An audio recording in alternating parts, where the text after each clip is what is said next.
Good evening, everybody. And this is episode 1 of Spotlight on Strategy. Breakthrough.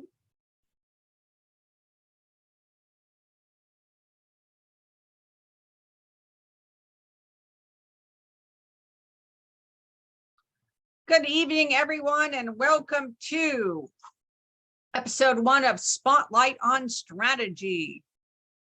Breakthrough tactics to thrive in life and business. I am your host, Dr. Rhonda Farrell, and tonight we'll talk about some strategy gold nuggets. We'll ask our attendees about their experiences with strategy, and we'll seed some best practices on how you might harness these principles in your life and business so that you can break through any barriers and help move yourself into exponential success. We open tonight by sharing a little bit about my background as your host and how I might serve you. You can see before you on the screen, for those whom are live or who those are listening to this, I'm an international 30+ year consultant and coaching expert, having served in a commercial, government, nonprofit, and community groups, especially in the areas of transformational strategy, innovation, quality, and cybersecurity.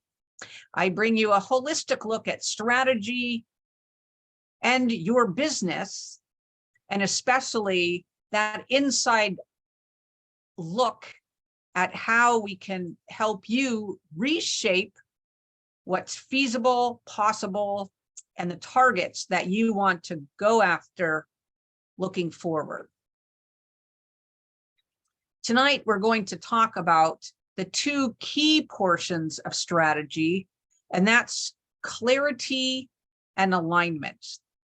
I'm going to open up the mic to the folks on the line tonight, and just share with me, if you would, perhaps one challenge that you've seen in organizations or your life if someone or an organization or a leader isn't necessarily clear on where they are trying to go, or if they're not in full alignment with the original strategic plan or program outlay. Does anyone on the line want to offer their experiences in either of these areas?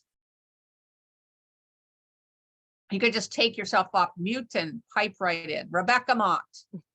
Thank you, Dr. Rhonda. And yes, one of the things that comes to the forefront of my mind is competing priorities. So you may have a strategic plan, and then there's a change that happens that comes up, and you find yourself in a situation where you have to pivot and look at what you already have in your strategy and kind of compare that against where you need to pivot and go next. And that may put you within the context of competing priorities.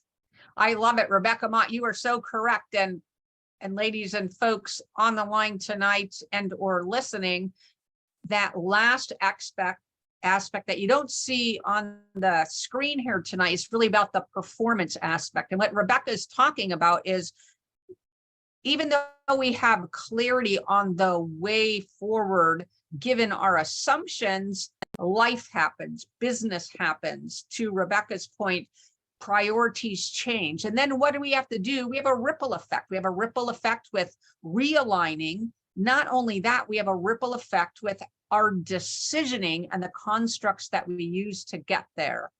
Do I have anyone else on the line tonight that would like to pipe up about clarity or alignment before we kind of move into the next topic of alignment? Tomie or others? Sure. Well, I definitely agree with Rebecca. Especially along the lines of clarity, if you're not clear about where you want to be, or where you're going and where you want to be a year or a few years from now, you're jumping around from project to project or opportunity to opportunity. And that's just kind of speaking from experience, because I being opportunity led is not always a great thing, because it's really hard to just really hone in on a clear message when you're jumping from project to project in terms of what you want to offer your customer. I love it. Tomi, so Rebecca, for those on the line who do not know Rebecca Mott, our phenomenal chair of ASQ Innovation Technical Community. And Tomi A, would you like to introduce yourself to those whom are listening or on the line? Just a brief intro to your background too, ma'am. Sure. I'm Tomi A. Leonard. I'm the DNS Corporation, and we offer administrative support and IT support to commercial and government customers. We're kind of in the young stages of that right now. And also we also offer real estate consulting and sales support. And how I met Dr. Farrell was actually through the BGAP cohort here in Charles County. So I'm really still learning a lot about how to effectively run the business.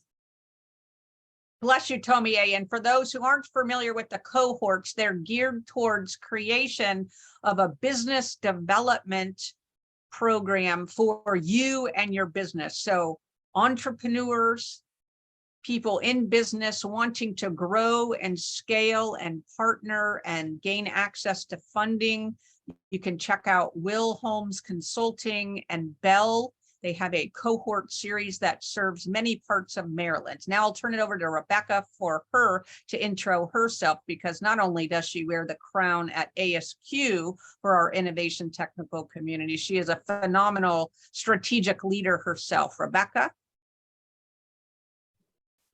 Thank you, Rhonda. And so I'm Rebecca Mott, and my main job is working for one of the largest producers of public power in the U.S.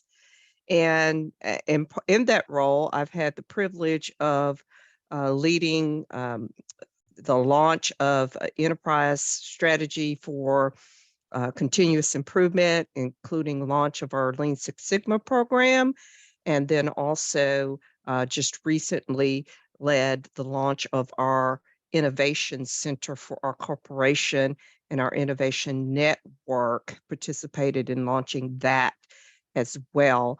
And so highly interested in how we aligned ourselves with this with the clarity and alignment, and in particular in the innovation space. Again, I am chair of the Innovation Technical Community, and I invite those of you who are interested to join us in that community if you're interested in innovation. But when I see this clarity and alignment, that's my first thought to Dr. Rhonda, is looking at it through that lens. Thank you so much. Thank you so much, ladies. And just you have powerhouses at the table tonight with decades of experience in many different areas of consulting and service to public entities, private entities, small businesses, and entrepreneurs. And what do all of those have in common is that we all face these same strategic problems. No matter if you are a solopreneur, a business leader thinking about launching, an executive, a CEO, a C-suite, a team lead, or a workforce staff member, right? The outcomes get bigger as we move up our organizational hierarchy, and or the risks get larger depending on the extent of the business resources involved with our programs, products, and or services. But all of them have one thing in common, that unless we have and work on clarity, and unless we work on alignment and realignment, we get suboptimal results, both for our own life and through our businesses. So we'll look at that through the lens of both. This is really about helping you thrive as a business leader, internal to your organization, external to your organization, but also in your life. And so clarity and alignment is oftentimes an inside out job. While it's easy for us as leaders around the globe to envision and put a stake in the ground with regard to how far and how fast we want to help an organization move, sometimes we have to do the inside out job of being able to envision ourselves being part of that success in order to make it happen. So clarity and alignment within what you can see yourself experiencing from a business success standpoint, from an impact perspective, sometimes precedes the work that we can do within our own organizations, within our communities, or especially as a coach and mentors to others as you're trying to help them gain greater alignment and performance. Again, Rebecca brought home a huge point about competing priorities. And really, when we look at clarity and we look at alignment and we look at the performance outcomes that we can generate, we have to understand that we make assumptions given our knowledge at this point in time. And the art of strategy is really being able to do that mission analysis and that decisioning using analytic tools to help us create to envision better and bigger outcomes. And that again maps back to the inner work we're doing, or the organizational development inner work they're doing with the executive team and the leaders and the staff. And it also speaks to the analytics and the infrastructures that we're using to derive our outcomes, to derive our targets, to derive our metrics and measures of success, as well as the performance management tools we put in place to help us stay aligned strategically and aligned to our mission and our goals and objectives. So I love how Rebecca said, you have to course correct. You have to be aware that assumptions change, external drivers and internal drivers change, and we have to be flexible and lithe enough as an organization and as a leadership team to be able to take advantage, not to catch up, but to take advantage of those shifts. Because if we can use them as springboards, that's what allows us to 10x, 50x, 100x an outcome for an organization. Whereas prior to that, we couldn't envision or see our organizations or our teams having a success path that was viable in that area. So I love how Rebecca really put that on the table and served us with that scenario.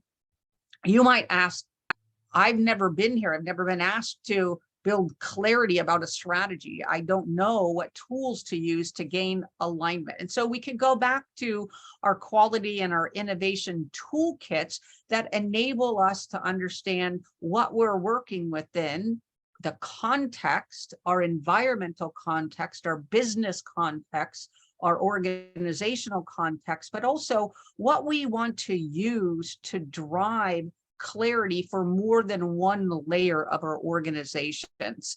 In some cases, they use a strategic plan. In some case, they use a one-page slide that really talks to current state, future state, and the bridges we're going to need to build to enable our organization to move from as is to be. We can use SWOT analysis. We can use all sorts of different quality and innovation tools, such as a forcing functions analysis. What are the attributes that provide a forcing function for a change or an outcome? And then what would be the drivers that would constrain our ability to advance in that area? So that helps us look at clarity. It helps us look at alignment because we can better understand strengths, weaknesses, opportunities, and threats. And then that helps us plan at a much more robust level for us to reach our performance and outcome targets that we set. Sometimes it's really as easy as engaging your workforce and your staff as far as where you've been as an organization or where you've been as a team. Where are our competitors going? Do we have an appetite to not only go there, but leapfrog? And if so, what does that look like? And then use that as our roadmap. Some of the problems around using the competitive advantage is we may get locked into only what's been done before, right? So we want to use some tool, some envisioning tool to be able to help teams and organization go beyond, right? The innovation is the thinking, looking at something and seeing what no one else has seen from an opportunity space, so that you can inject strategically innovation to heighten the value proposition. So clarity, alignment, performance, the strategic insertion, and the strategic opportunity recognition is an art. It's an art and it's a science, right? So we have this meld of bringing tools and frameworks while also being flexible enough to bring that diverse thought, parallel thinking, and other constructs to help us think beyond where our own organizations or others might currently be at. So we hope that served you from a clarity and alignment perspective. If you have more or desire to learn more about the tools that we've talked about, you can reach us at the email address that's displayed on the last page, but it's CEO@GBLINNOVStratLLC.com. And again, there are plenty of tools at our ASQ website, quality and innovation tools, that you can find along your organization and your professional journeys. The next thing with regard to transformational strategy is it's not just only about achieving an outcome, it's about aligning to your why and aligning to your value add. So if I could open up to our attendees tonight and talk about strategy and transformational strategy from the point of your why or your value add. Either of you that wants to speak to either your particular fire in your belly or a why that your organization spoke to that was imperative enough to achieve a desire to achieve a transformation in your organization to achieve that higher value add state.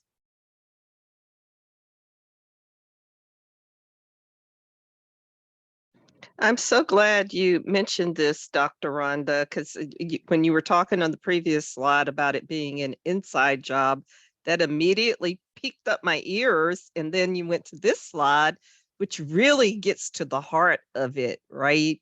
And the why. And I like the way you describe it here, that fire in your belly.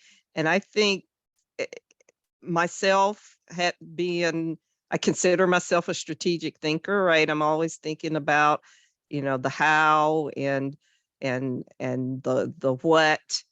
And sometimes the why gets left out, and it is so important as a driving force. And now it just clicked as I was talking right there, how that relates to what I was talking about with the competing priorities, because you can always go back to this why whenever you get put in a state of flux.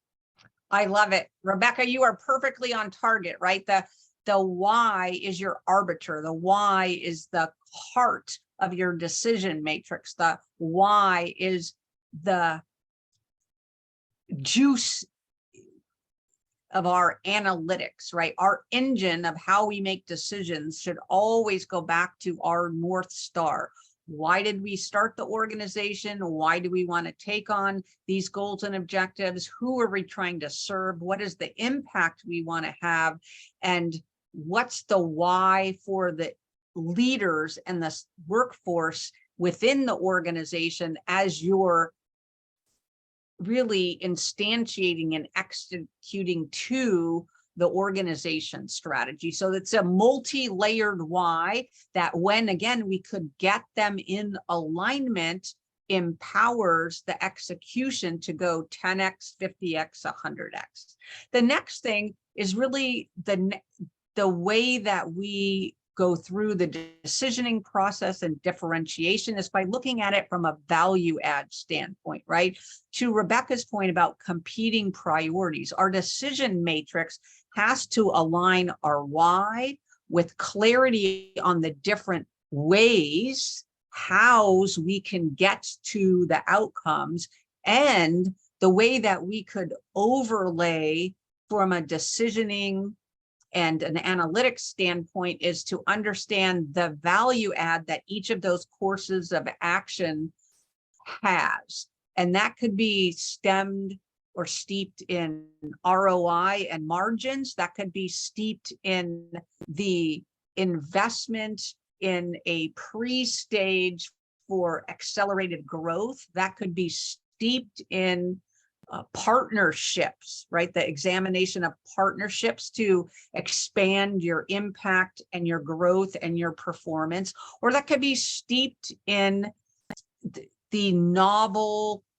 innovation aspects of product and or services and or business models. So we have multiple ways that we can approach this strategic transformation, but at the core is know your why, get clear on the value add or the differentiations for your, or not only your organization, but the work streams that you want to have on an ongoing basis, be that product, be that service, be that business model, so that you can exponentially grow your organizations. Then we gain clarity through utilization of our tools, our decision matrix, our analytics in support of that for our executives for investment and funding and resourcing. And then eventually we're going to move to the sweet spot of where we will be able to enhance performance. So when we're talking about this particular early parts of the life cycle, pre-performance enhancements, we have to debug or troubleshoot. Oftentimes we do it symptomatically, but if we were to look at it strategically, we would want to look at clarity on the why, because oftentimes when we get suboptimal results, it just means we're not in total agreement across our organization or our team, or even internally with ourselves on the why. We're not strategically aligned, strategy, mission, operationally, and tactically, or we don't necessarily have a clear value add, a differentiation on one or more of our work stream areas. So not clear on the why, not aligned strategically, not clearly having a differentiated value add, all and really help us diffuse our success. And so harnessing the tools, harnessing a strategic framework, harnessing the diversity and innovation mindset that a diverse team brings heightens the opportunity space. And if we look at these questions from the other space, we're going to focus on how we can get clearer, the tools we use there, how we can get in greater alignment, and then how we can differentiate, right? So framework, methodology, but also bringing that unique, diverse perspective to thinking outside the box that innovation brings to the performance puzzle. And then last but not least is really, how can we couch this in a way that makes it easily digestible and to think about from yourself, right? Because if you are living in the bullseye, it probably means your team is living in the bullseye, which probably means a large part of your organization is living in the bullseye. And so is your client. Your clients are ultimately going to reap those rewards. So we look at this from a Ikigai standpoint of life force. Ikigai is really the bullseye, the perfect alignment between passion, mission, vocation, and profession. And when we examine how we extrapolate that at the organizational level, how we extrapolate that out at the team level, and how we extrapolate out that out at the individual level, we're really looking at 4 things: what you love doing, what the world needs, what you can be paid at, and what you're good at, right? So we want this perfect bullseye of being able to say we're in the sweet spot of all of those. We're optimizing against our strategy. We're in full alignment, and now we're able to move our performance metrics higher and higher. You've learned tonight about clarity. You've learned tonight about alignment. You've learned tonight about some tools, frameworks, and methodologies for how you, as a workforce staff member, leader, executive, CEO, business owner, entrepreneur, or solopreneur, can harness these constructs for good within your organization and for benefit and impact, no matter what type of organization you're involved with or running. We have multiple ways to continue the conversation. This will be a weekly dialogue that we tear apart all things strategy. We look at the challenges and opportunities from our client and our customer space, from our attendees. And each week we'll bring you golden nuggets and some case studies on strategy to help you bring that expertise internally to your organizations or to share with your staff members. In addition, we have VIP workshops, coaching, and consulting. We want each and every one of you and your organizations to thrive. So we invite you to book a consult today and follow up with us at Global Innovation Strategies, CEO at globalinnovationstratllc.com, www.gblinnovstratllc.com, and for tools and methodologies to help you drive strategic way forward, please go to www.asq.org and look for quality and innovation spaces. We wrap now for episode number 1 of Spotlight on Strategy, and we invite you to harness and use the tools. Again, for those that are attending, you'll get a special gold nugget and case studies. We'll be posting these recordings on YouTube, and we invite you to engage with Rebecca Mott and Tomie DeLeonard for any further consulting, strategy, and other information that you heard that may serve you and your organization going forward. Thank you for attending tonight, and episode 1 of our Spotlight on Strategy is a wrap. We wish you a wonderful rest of your week. And again, we'll reconvene next Wednesday on February 22nd at the same time. Thank you for your attention and thank you for attending. Good night.